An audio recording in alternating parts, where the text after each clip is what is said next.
ಏನು ಮತ್ತೆ ಚಿನ್ನ ಮತ್ತು ಬೆಳ್ಳಿ ಬೆಲೆಯಲ್ಲಿ ಭಾರಿ ಇಳಿಕೆ ಆಗ್ತಿದ್ಯಾ? ಹೌದು ವೀಕ್ಷಕರೇ, ರಾಜ್ಯದಂತ ಚಿನ್ನ ಬೆಳ್ಳಿ ಖರೀದಿ ಮಾಡೋರಿಗೆ ಮತ್ತೆ ಬಂತು ದೊಡ್ಡ ಸಿಹಿ ಸುದ್ದಿ ಅಂತಾನೆ ಹೇಳ್ಬಹುದು ವೀಕ್ಷಕರೇ. ಯಾಕಂದ್ರೆ ದೊಡ್ಡ ಒಂದು ಗುಡ್ ನ್ಯೂಸ್ ಬರ್ತಾ ಇದೆ. ಚಿನ್ನ ಬೆಳ್ಳಿ ಖರೀದಿ ಮಾಡೋರಿಗೆ ಬೆಲೆಯಲ್ಲಿ ಮತ್ತೆ ಇಳಿಕೆ ಪರ್ವ ಶುರುವಾಗಿದೆ. ಬೆಲೆಗಳು ಏರಿಕೆಯಾಗಿ ಎಲ್ಲಾ ಸಾರ್ವಕಾಲಿಕ ದಾಖಲೆ ಮುರಿಯಲು ಬಂಗಾರ ಬೆಳ್ಳಿ ಮುಂದಾಗಿತ್ತು. ಆದ್ರೆ ದಿಢೀರ್ ಅಂತ ಮತ್ತೆ ಇಳಿಕೆ ಆಗ್ತಾ ಇದೆ. ಹಾಗಾದ್ರೆ ಇನ್ನೂ ಇಳಿಕೆ ಆಗುತ್ತಾ? ಈಗ ತಗೋಬೇಕಾ ಬೇಡವಾ? ಎಷ್ಟು ಇಳಿಕೆ ಆಗಿದೆ? ಕರ್ನಾಟಕದಲ್ಲಿ ಇವತ್ತಿನ ಬಂಗಾರ ಮತ್ತು ಬೆಳ್ಳಿಯ ತಾಜಾ ಬೆಲೆ ಎಷ್ಟು? 18 ಕ್ಯಾರೆಟ್, 22 ಕ್ಯಾರೆಟ್, 24 ಕ್ಯಾರೆಟ್ ಚಿನ್ನದ ಬೆಲೆ ಎಷ್ಟು ಮತ್ತು ಯಾವ ಬಂಗಾರ ತಗೋಬೇಕು? ಹೂಡಿಕೆ ಮಾಡೋರಾಗಿರ್ಬೋದು, ಆಭರಣ ಮಾಡಿಸೋರಾಗಿರ್ಬೋದು, ಬಂಗಾರ ಈಗ ತಗೋಬೇಕಾ ಬೇಡವಾ? ಎಲ್ಲಾ ಪ್ರಶ್ನೆಗೂ ಕೂಡ ಉತ್ತರ ಈ ವಿಡಿಯೋದಲ್ಲಿ ಸಿಗುತ್ತೆ. ಸೊ ವಿಡಿಯೋನ ದಯಮಾಡಿ ಪೂರ್ತಿಯಾಗಿ ನೋಡಿ ವೀಕ್ಷಕರೇ. ಅಷ್ಟು ಮಾತ್ರವಲ್ಲದೆ ಪ್ರತಿಯೊಬ್ಬರು ಕೂಡ ಯಾರೆಲ್ಲ ಇನ್ನೂ ಕೂಡ ವಿಡಿಯೋಗೆ ಲೈಕ್ ಮಾಡಿಲ್ಲ, ಬಂಗಾರದ ಬೆಲೆ ಕಡಿಮೆ ಆಗಲಿ ಅಂತ ನಿಮಗೆ ಆಸೆ ಇದ್ರೆ ಬೇಗನೆ ಲೈಕ್ ಮಾಡೋದ್ರ ಮೂಲಕ ವಿಡಿಯೋಗೆ ಸಪೋರ್ಟ್ ಮಾಡಿ. ಹಾಗೆ ಪ್ರತಿಯೊಬ್ಬರು ಕೂಡ ಕಮೆಂಟ್ ಬಾಕ್ಸ್ ಅಲ್ಲಿ ನಾವು ಕೇಳುವ ಒಂದೇ ಒಂದು ಪ್ರಶ್ನೆಗೆ ಉತ್ತರ ಕೊಡಿ. ಬಂಗಾರದ ಬೆಲೆ 2 ಲಕ್ಷ ರೂಪಾಯಿ ಆಗುತ್ತಾ ಅಥವಾ 1 ಲಕ್ಷ ರೂಪಾಯಿ ಆಗುತ್ತಾ? ನಿಮಗೇನು ಅನ್ಸುತ್ತೆ? ಮುಂದಿನ ವರ್ಷದವರೆಗೂ ಬಂಗಾರದ ಬೆಲೆ ಎಲ್ಲಿ ತರ ಹೋಗ್ಬೋದು? ನಿಮ್ಮ ಅನಿಸಿಕೆ ದಯಮಾಡಿ ಕಮೆಂಟ್ ಅಲ್ಲಿ ತಿಳಿಸಿ. ಹಾಗೆ ನಮ್ಮ ಚಾನೆಲ್ಗೆ ಸಬ್ಸ್ಕ್ರೈಬ್ ಆಗಿ. ಮೊದಲಿಗೆ ಹೇಳ್ಬೇಕಂದ್ರೆ ಬಂಗಾರದ ಬೆಲೆ ಏರಿಕೆ ಆದ ನಂತರ ಇಳಿಕೆ ಆಗ್ತಿದೆ. ಹೌದು ವೀಕ್ಷಕರೇ, ನಿಮಗೆ ಗೊತ್ತಿರಬಹುದು 5 ತಿಂಗಳ ಗರಿಷ್ಠ ಮಟ್ಟಕ್ಕೆ ಬಂಗಾರ ಮತ್ತು ಬೆಳ್ಳಿ ಬೆಲೆ ಈಗ ಮುಟ್ಟಿದ್ದು ನಿಮ್ಗೆ ಗೊತ್ತಿರಬಹುದು. ಸೊ ಇಲ್ಲಿ ಬಂಗಾರದ ಬೆಲೆಯಲ್ಲಿ ಭಾರಿ ಒಂದು ಏರಿಕೆ ಆಗಿ ಈಗ ಇಳಿಕೆ ಕೂಡ ಆಗ್ತಿದೆ. ಅದಕ್ಕಿಂತ ಮುಂಚೆ ಬೆಳ್ಳಿ ಬೆಲೆ ನೋಡಿ, ಒಂದೇ ದಿನ ಮತ್ತೆ 3,000 ರೂಪಾಯಿಷ್ಟು ಇಳಿಕೆಯಾಗಿ ಮಾರ್ಕೆಟ್ ಮತ್ತೆ ರಿಕವರಿ ಕೂಡ ಆಗ್ತಿದೆ. ಹಾಗಾದ್ರೆ ಮಾರ್ಕೆಟ್ ಅಲ್ಲಿ ಮತ್ತೆ ಸೆಲ್ಲಿಂಗ್ ಪ್ರೆಷರ್ ಓಪನ್ ಆಗಿದೆ ಅಂತ ಇಲ್ಲಿ ಗೊತ್ತಾಗ್ತಿದೆ. ನೀವು ನೋಡಬಹುದು ಚಾರ್ಟ್ ಅಲ್ಲಿ 2.5 ಲಕ್ಷ ರೂಪಾಯಿಯಿಂದ 2,43,000, 2,44,000 ರೂಪಾಯಿ ಅಂತ ಮಾರ್ಕೆಟ್ ಈಗ ಬಂದಿದೆ. ಹೌದು, 2 ದಿನದಲ್ಲಿ ಮತ್ತೆ 5,000 ರೂಪಾಯಿ ಬೆಳ್ಳಿ ಬೆಲೆ ಇಳಿಕೆ ಆಗಿದೆ. 2.5 ಲಕ್ಷ ರೂಪಾಯಿ ತನಕ ಹೋಗಿತ್ತಲ್ಲ, ಈಗ ಮತ್ತೆ 2,43,000 ರೂಪಾಯಿ ತನಕ ಬಂದಿದೆ. ಮತ್ತೆ 5,000 ರೂಪಾಯಿ ಬೆಳ್ಳಿ ಬೆಲೆಯಲ್ಲಿ ಇಳಿಕೆ ಆಗಿದೆ. ಹಾಗಾದ್ರೆ ಬಂಗಾರದಲ್ಲಿ ಎಷ್ಟು ಇಳಿಕೆ ಆಗಿದೆ ಅದು ಕೂಡ ನೋಡೋಣ. ಇಲ್ಲಿ ನೋಡಬಹುದು ನೀವು, ಮೊದಲಿಗೆ 4 ಲಕ್ಷ ರೂಪಾಯಿ ತನಕ ಬೆಳ್ಳಿ ಬೆಲೆ ಜನವರಿ ತಿಂಗಳಲ್ಲಿ ಹೋಗಿತ್ತು. ಮತ್ತೆ ಮಾರ್ಚ್ ತಿಂಗಳಲ್ಲಿ 3 ಲಕ್ಷ ರೂಪಾಯಿ, ಮತ್ತೆ ಈ ಒಂದು ಜುಲೈ ತಿಂಗಳಲ್ಲೂ ಕೂಡ 2,50,000 ರೂಪಾಯಿ ತನಕ ಮಾರ್ಕೆಟ್ ಹೋಗಿದೆ.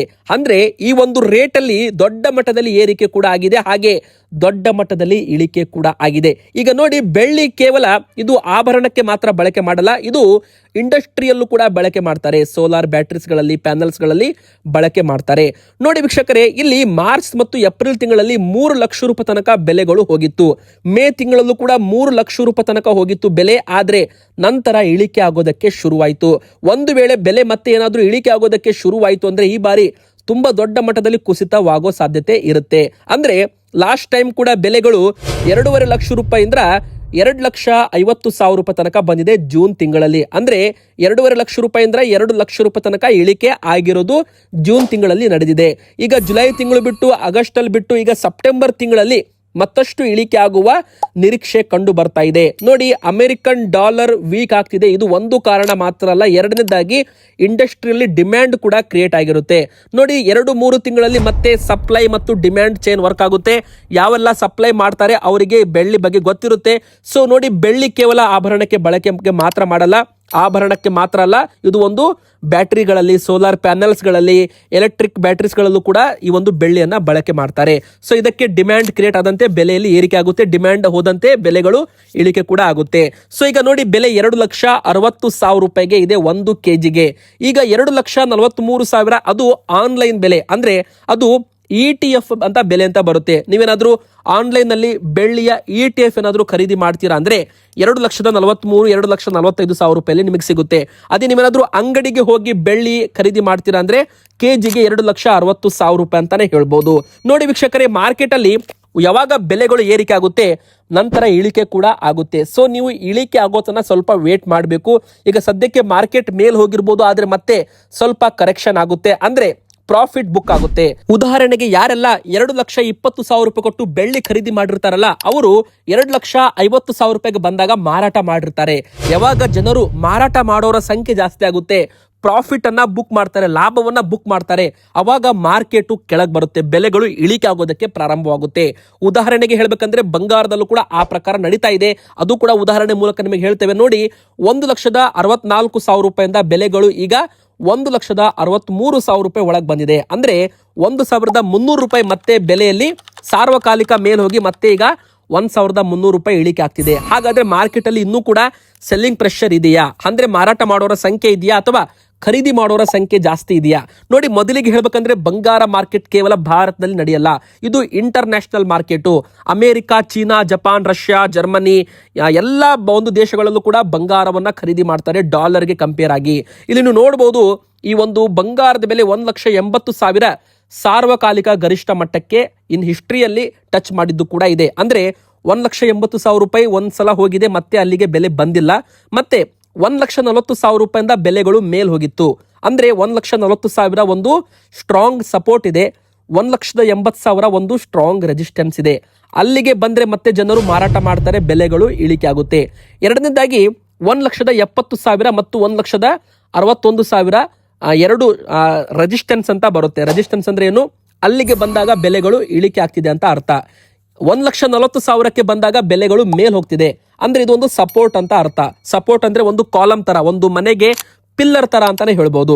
ಈಗ 1,40,000 ಬಂಗಾರಕ್ಕೆ ಒಂದು ಸ್ಟ್ರಾಂಗ್ ಸಪೋರ್ಟ್ ಆಗಿ, ಬಲವಾದ ಸಪೋರ್ಟ್ ಆಗಿ ಕೆಲಸ ಮಾಡ್ತಿದೆ, ವರ್ಕ್ ಮಾಡ್ತಿದೆ. ಅಲ್ಲಿಗೆ ಬಂದಾಗ ಖರೀದಿ ಮಾಡೋರ ಸಂಖ್ಯೆ ಜಾಸ್ತಿ ಆಗ್ತಿದೆ. ಸೊ 1,40,000 ರೂಪಾಯಿ ಅಂದ್ರೆ ಬೆಲೆಗಳು 1,60,000 ರೂಪಾಯಿ ತನಕ ಹೋಗಿ ಜೂನ್ ತಿಂಗಳಲ್ಲಿ ಇಳಿಕೆ ಆಗಿರೋದು ಕೂಡ ಇದೆ. ಸೊ ಈ ಬಾರಿ ಕೂಡ ಸೆಪ್ಟೆಂಬರ್ ತಿಂಗಳಲ್ಲೂ ಕೂಡ ಬೆಲೆಗಳು ಮೇಲ್ ಹೋಗಿ ಮತ್ತೆ ಇಳಿಕೆ ಆಗುತ್ತಾ, ಅಥವಾ ಒಂದು ಹೊಸ ರೆಕಾರ್ಡ್ ಈ ಬಾರಿ ಬಂಗಾರ ಬರೆಯುತ್ತಾ, ಅಥವಾ ಎಲ್ಲಾ ರೆಕಾರ್ಡ್ಗಳು ಬಂಗಾರ ಮುರಿಯುತ್ತಾ? ಈ ಪ್ರಶ್ನೆಗೆ ಉತ್ತರ ಏನಪ್ಪಾ ಅಂದ್ರೆ ವೀಕ್ಷಕರೇ, ಅಮೆರಿಕನ್ ಡಾಲರ್ ಈಗ ವೀಕ್ ಆಗಿದೆ. ಹೌದು, ಅಮೆರಿಕನ್ ಡಾಲರ್ ಯಾವಾಗ ವೀಕ್ ಆಗುತ್ತೆ, ದುರ್ಬಲವಾಗುತ್ತೆ, ಅವಾಗ ಸೇಫ್ ಹೆವನ್ ಅಸೆಟ್ ಅಂತ, ಅಂದ್ರೆ ಸುರಕ್ಷಿತ ವಸ್ತುಗಳು ಅಂತ ಖರೀದಿ ಮಾಡ್ತಾರೆ ಹೂಡಿಕೆದಾರರು. ಅದು ಬಂಗಾರ ಮತ್ತು ಬೆಳ್ಳಿ ಅಂತ ಹೇಳಲಾಗುತ್ತೆ. ಯಾವಾಗ ಡಾಲರ್ ಬಲವಾಗುತ್ತೆ, ಬಂಗಾರ ಬೆಳ್ಳಿ ಬೆಲೆ ಇಳಿಕೆ ಆಗುತ್ತೆ.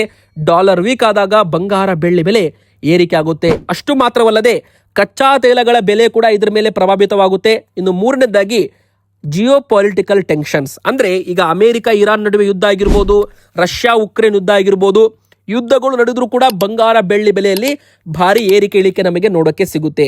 ಹೀಗಾಗಿ ತುಂಬಾ ಜನ ಭಾರತದಲ್ಲಿ ಹಬ್ಬಗಳು ಬರ್ತಾ ಇದೆ, ಹಾಗಾಗಿ ಬೆಲೆ ಏರಿಕೆ ಆಗ್ತಿದೆ ಅಂತ ತಿಳ್ಕೊಂಡಿರ್ಬೋದು. ಆದರೆ ಅದು ಶುದ್ಧ ತಪ್ಪು ಮಾಹಿತಿ ಅಂತಾನೆ ಹೇಳ್ಬೋದು ವೀಕ್ಷಕರೇ. ನಮ್ಮ ಭಾರತದ ಹಬ್ಬಕ್ಕೂ ಬಂಗಾರದ ಬೆಲೆ ಏರಿಕೆಗೂ ಕಾರಣ ಇಲ್ಲ, ಯಾವುದೇ ರೀತಿ ಒಂದು ಸಾಕ್ಷಿ ಇಲ್ಲ ಅಂತಾನೆ ಹೇಳ್ಬೋದು. ಈ ಒಂದು ಮಾರ್ಕೆಟ್ ಡಿಪೆಂಡ್ ಆಗಿರೋದು ಇಂಟರ್ನ್ಯಾಷನಲ್ ಲೆವೆಲ್ ಅಲ್ಲಿ. ಈಗ 18 ಕ್ಯಾರೆಟ್ ಚಿನ್ನದ ಬೆಲೆ ಎಷ್ಟು? 18 carat gold rate in India 1,23,000 ರೂಪಾಯಿ ಅಂತ ಇದೆ. ಹೌದು, ಇದು 18 ಕ್ಯಾರೆಟ್ ಆಗಿರೋದ್ರಿಂದ ಇದು 75% ಬಂಗಾರದ ಬೆಲೆ ಅಂತಾನೆ ಹೇಳ್ಬೋದು. ಆಭರಣದಲ್ಲಿ 1,23,000 ರೂಪಾಯಿ. ಇದ್ರ ಮೇಲೆ ಮೇಕಿಂಗ್ ಚಾರ್ಜ್ ಅಂತ ಎಕ್ಸ್ಟ್ರಾ ಇರುತ್ತೆ, GST ಅಂತ ಎಕ್ಸ್ಟ್ರಾ ಇರುತ್ತೆ. ಸೊ ನೀವು ಆಭರಣ ಖರೀದಿ ಮಾಡಬೇಕಾ ಅಥವಾ ಬಂಗಾರದಲ್ಲಿ ಹಣ ಹೂಡಿಕೆ ಮಾಡಿ ಮುಂದೆ ಮತ್ತೆ ಮಾರಾಟ ಮಾಡೋ ಪ್ಲಾನ್ ಇದೆಯಾ? ಅದು ಮೊದಲು ನೀವು ವಿಚಾರ ಮಾಡಬೇಕಾಗುತ್ತೆ. ಯಾಕಂದ್ರೆ ತುಂಬಾ ಜನ ಇವತ್ತು ಬಂಗಾರದ ಬೆಲೆ 1,60,000 ಇದ್ರು ಮುಂದೆ 2,00,000 ರೂಪಾಯಿ ಆಗ್ಬಹುದು ಎಂಬ ಒಂದು ಆಸೆಯಿಂದ ಖರೀದಿ ಮಾಡ್ತಾರೆ. ಆದ್ರೆ ಅವರು ಆಭರಣ ಖರೀದಿ ಮಾಡ್ತಾರೆ. ಸೊ ಅದು ದೊಡ್ಡ ತಪ್ಪು. ನಿಮಗೇನಾದ್ರೂ ಹೂಡಿಕೆ ಮಾಡೋದಿದೆ ಅಂದ್ರೆ ಆಭರಣ ಖರೀದಿ ಮಾಡಬಾರ್ದು. ನೀವು 24 ಕ್ಯಾರೆಟ್ ಚಿನ್ನ ಖರೀದಿ ಮಾಡಬಹುದು, ಅಥವಾ ಗೋಲ್ಡ್ ETF ಅಂತ ಬರುತ್ತೆ ಆನ್ಲೈನ್ ನಲ್ಲಿ, ಸೆಬಿ ರಿಜಿಸ್ಟರ್ಡ್ ಅಂಡರ್ ಬರುವ ಅಪ್ಲಿಕೇಶನ್ ಅಲ್ಲಿ ನೀವು ಹಣವನ್ನ ಅಲ್ಲಿ ನೀವು ಸೇವಿಂಗ್ ಮಾಡಿಸಬಹುದು, ಬಂಗಾರದಲ್ಲಿ ಸೇವಿಂಗ್ ಮಾಡಬಹುದು. ಬಂಗಾರದ ಬೆಲೆ ಏನಾದರೂ 2,00,000 ಆಯಿತು ಅಂದ್ರೆ ನಿಮಗೆ 40,000 ಲಾಭ. ಇವತ್ತು 1,60,000 ಇದೆಯಲ್ಲ, ಸೊ 40,000 ನಿಮಗೆ ಲಾಭ ಅಂತ ಹೇಳ್ಬೋದು. ಒಂದು ವೇಳೆ ಬೆಲೆ ಏನಾದರೂ 1,00,000 ರೂಪಾಯಿ ಆಯಿತು ಅಂದ್ರೆ ನೀವು 1,60,000 ಕೊಟ್ಟು ಖರೀದಿ ಮಾಡಿರ್ತೀರಾ, ನಿಮಗೆ 60,000 ರೂಪಾಯಿ ನಷ್ಟ ಅಂತಾನೆ ಹೇಳ್ಬೋದು. ಅದು ಕೂಡ ಲಾಭ ನಷ್ಟ ಎರಡೂ ಕೂಡ ಇದರಲ್ಲಿ ಇರುತ್ತೆ. ಇದಕ್ಕೆ ಟ್ರೇಡಿಂಗ್ ಅಂತ ಕರೀತಾರೆ. ಇನ್ನು 22 ಕ್ಯಾರೆಟ್ ಚಿನ್ನದ ಬೆಲೆ ಎಷ್ಟು ನೋಡಿ? ಇದು ಆಲ್ಮೋಸ್ಟ್ 91.6%, ಅಂದ್ರೆ ಇದು 916 ಬಂಗಾರ ಅಂತ ತುಂಬಾ ಜನ ಕರಿತೀರಾ.